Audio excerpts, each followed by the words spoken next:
Welcome back, fellow Dream Warriors, to Riderpiece Theater. Me, Alista Dayhawk, and tonight, me proud to present Kamen Rider Zeztz, episode 32. So guys, Zero pulled a Darth Vader, and Baku pulled a Luke Skywalker, and, he is in disbelief that this man, this Zero character, is Papa after, in the Vision arc, his Papa just stood there while emo Alexis Lee shot him to death. So the episode begins with Zero telling his son that he wasn't interested in becoming a Papa, only to complete the powers of Zeztz. He wanted to obtain the power of Zeztz in order to save the world from the nightmares and bad dreams. And Baku asked his Papa as to why he chose him to become Zeztz. And Zero respond with, well, you harbor bad dreams within you, little one. And Baku's like, dun dun dun. So you could already tell that Zero is a douchebag Papa who is only interested in obtaining the powers of Zeztz in order to save the world. Everything for world peace, huh? According to, the code pledge, everything for world peace. Other things be damned. Yep. So we go to the next scene after the opening credits, and we have two scenes going back to back where, their parents, Zero and the crazy lady, are telling their children about the origins of the nightmare creatures, code, that sort of thing. So we see, scenes going back and forth between, Baku scenes and Nem scenes. So Zero and the crazy lady are telling their children the story when humanity first came to possess a mind. At the same time, the nightmares were born. And since then, every single crime, every single war, every single conflict were because of the nightmare creatures. So Zero and the crazy lady are telling their kids that World War I, World War II, 9/11, anything that, has man-on-man conflict, any robbery, every murder is because of the nightmares. It's their fault. And because of that, the mankind has realized, hey, these creatures are real. They're forcing us to do things that, that will force mankind to go exist. So we need to fight back against them.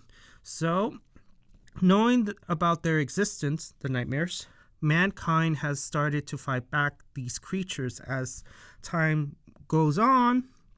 So does the methods of trying to defeat them.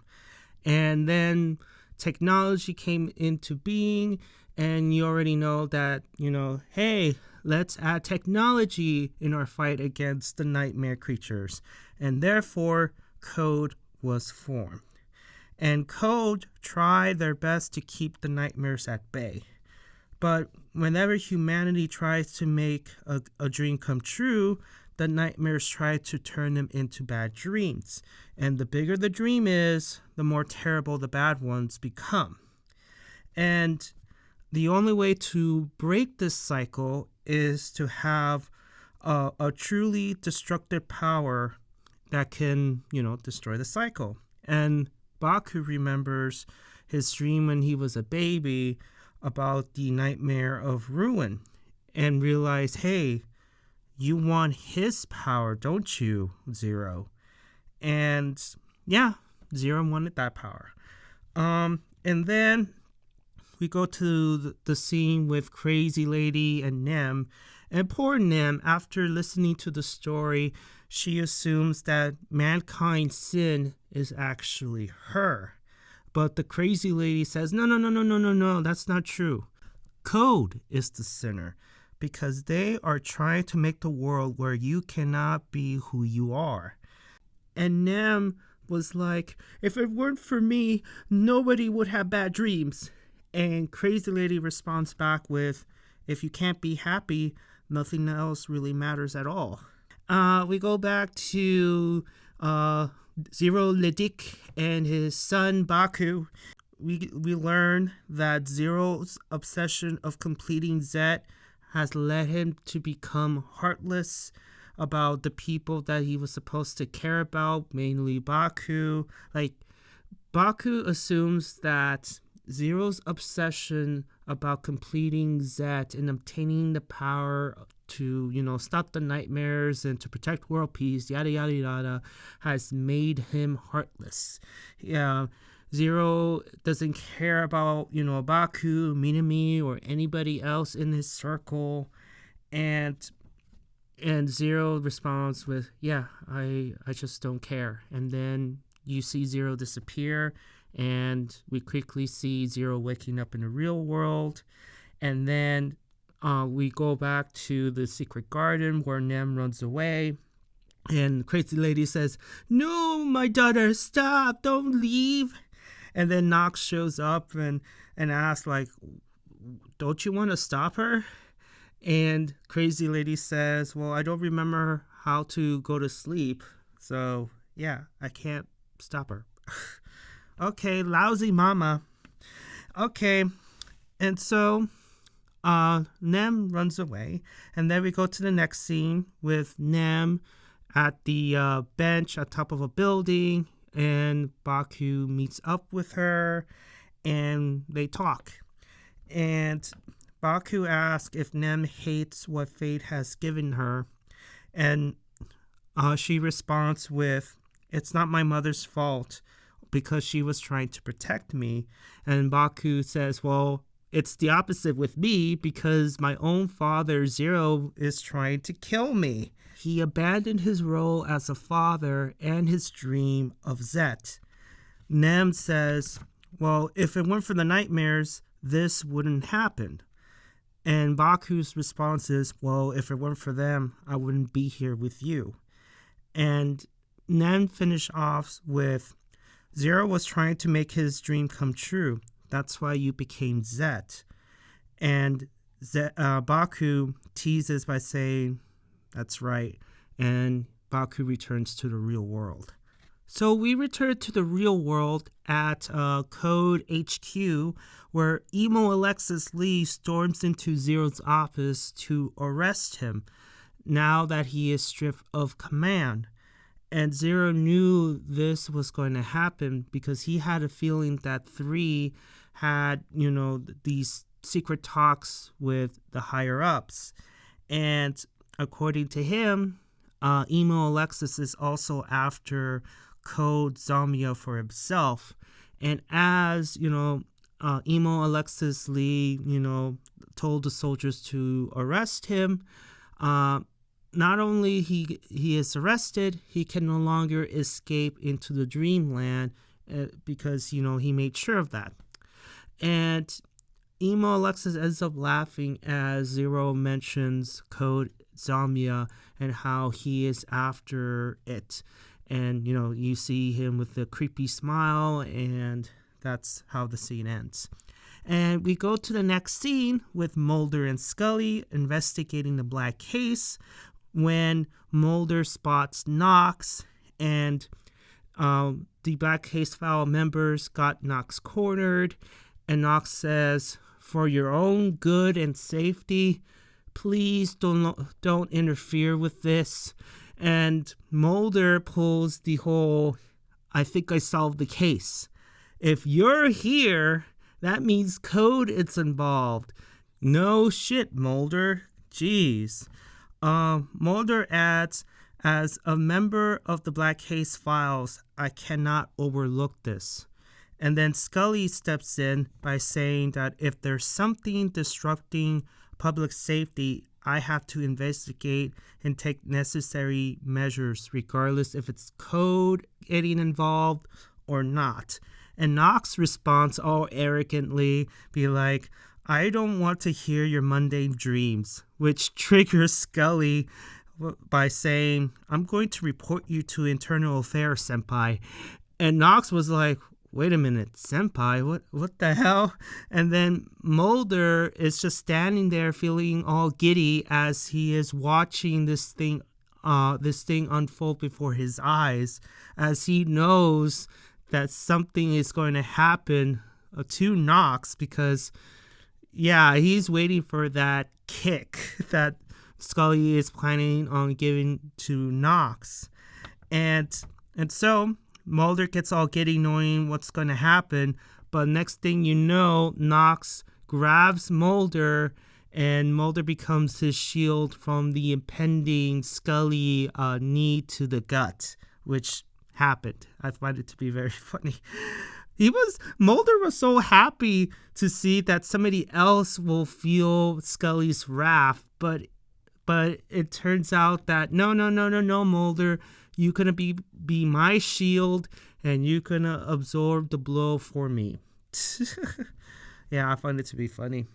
So we go to the next scene with Baku and Minami at the spy office, where Baku casually tells Minami that Zero is his papa.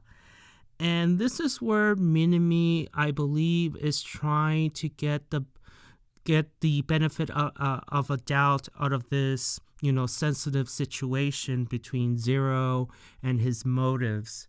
And she says that the reason why he became heartless and not being a father to you, Baku, is because he knows that the more he loves you, the worse the bad dreams he have.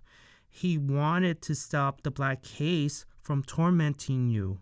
The reason the nightmare looked like Zeztz is because his dream was for you to grow into a strong man as Zeztz.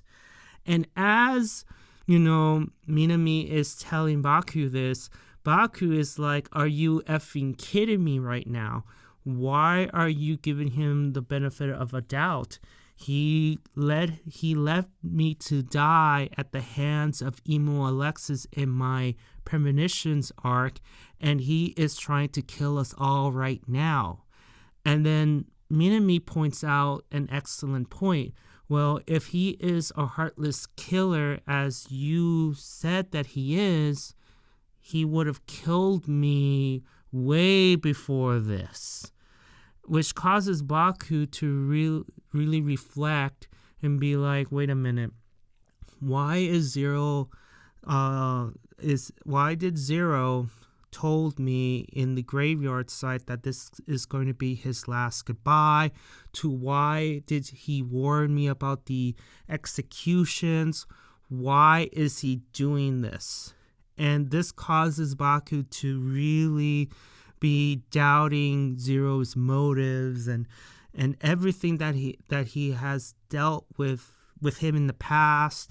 And it's just like, I don't know what to do, because you can sense and feel that Baku has started to become very conflicted. Speaking of Zero, we go to the next scene with him getting off the car with handcuffs, and he tricks Emo Alexis by giving him his code phone, dialing in a code to activate the motorcycle, and in return, Emo Alexis punches Zero in the face. And then we go to this cameo scene with this, police woman who's the actress I don't even know of, and she sees the motorcycle without a rider, and she is blowing her whistle that a riderless motorcycle is illegal or something. And we see a funny moment with the motorcycle stopping at the red light, and then once it turns its light to green, it just rides away. And yeah, that was it. And then we go back to Baku. Poor little guy, he's very conflicted on what to believe. Zero, that is he truly a good guy or a bad guy? His methods is telling me that he is a piece of caca, but then my own sister has pointed out things that made me think that maybe he was forced to become a heartless bastard is because he knows that if he starts to love and care for Baku, the danger of the bad dreams of becoming stronger will come in and hurt him. So he is just like, I don't know what to believe anymore. Zero is a piece of shit, but then Minami is telling me this, that, Zero had no choice but to become a heartless bastard. But, I don't know. He's trying to kill us all. And then he hears, the motorcycle. He goes inside the spy room and sees the motorcycle lit up. And he made the decision of, yeah, okay, Zero, I will help you. So he returns to Dreamland and rides on his motorcycle to face his counterpart. So we go to the next scene with Zero all chained up and held captive by Zeke. So you're telling me that emo Alexis, after punching Zero in the face, has delivered him to Zeke? Are Zeke and emo Alexis in cahoots? I don't know. Else, why is, Zero chained up in a cell with Zeke? It doesn't make sense unless they're in cahoots together. So you see Zeke, and while at the same time you see Baku returning to the scene where, the vision of Mini Baku, his adopted father, and Zero, in the motorcycle scene, that. And as Baku fights his inner darkness, Zeke is telling Zero that he spent years tormenting his son to achieve his goals. So it's time for you, Zero, to get what you deserve. And Zeke continues by saying how ironic that the more you care about your son, the more the nightmare evolves. Thinking that humans can do anything to change the situation is beyond him. And we go to the fight between Dark Zeztz and Good Zeztz. And the fight, I had to say the fight between, the two Zeztz were really intense, very cool. You could sense, the conflict. You can feel the pain. And it's just the stunt people really,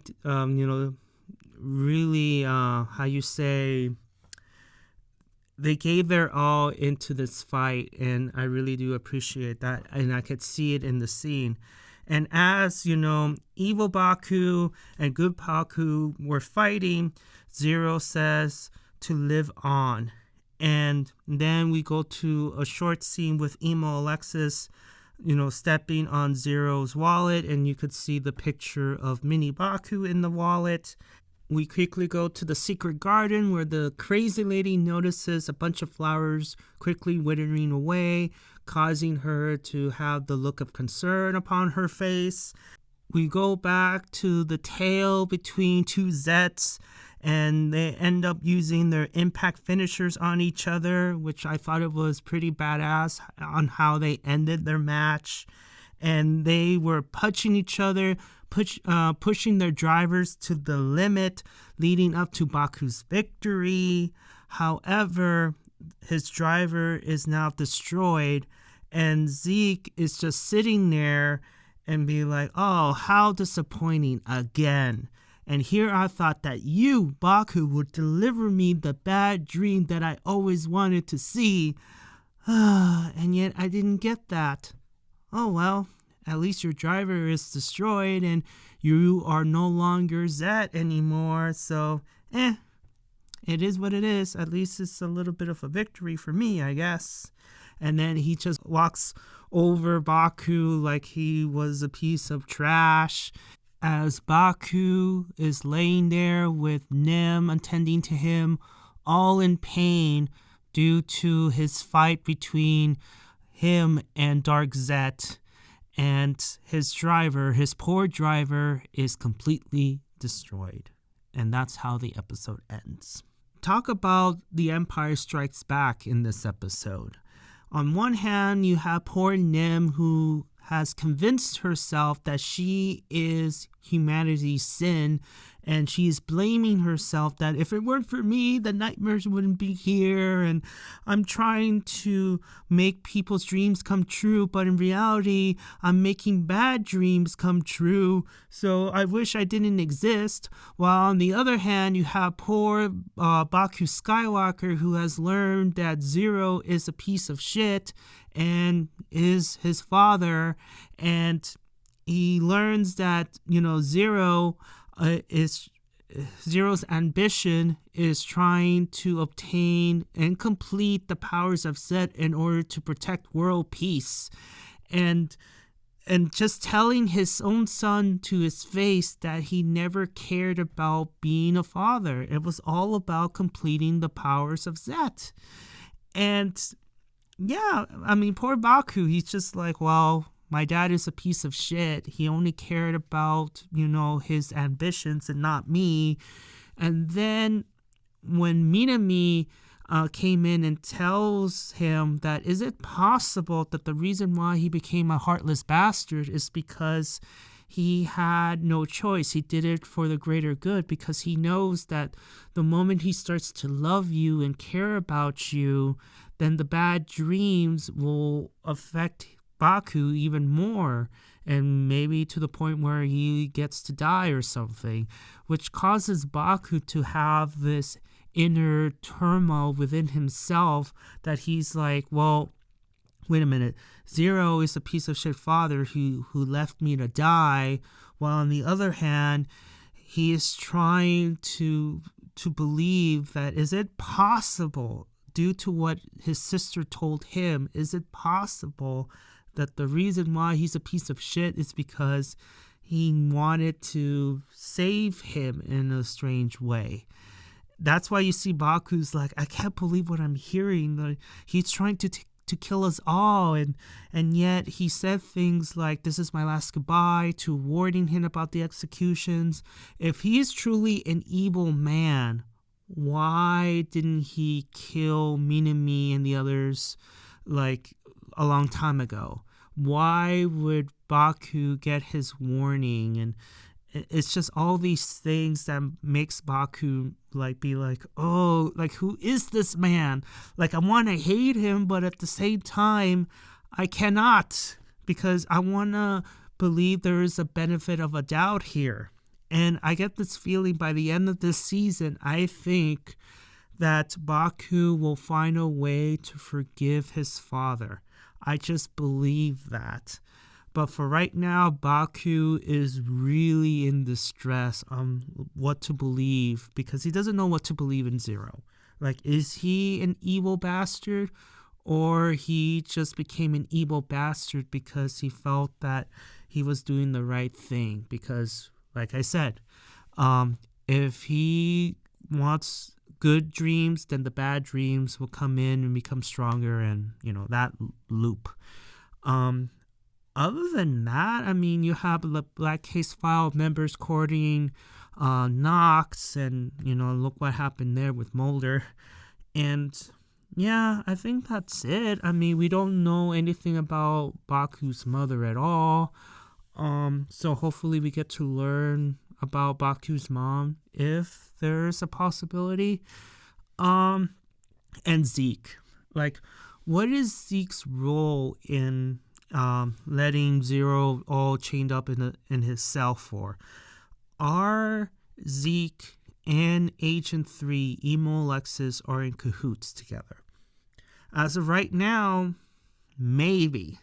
Just because Emo Alexis has handed over Zero to Zeke doesn't necessarily mean that they're in cahoots. Maybe they have a temporary alliance, but something tells me, regardless if there's an alliance or a temporary alliance, I get the feeling that one of them will betray the other eventually.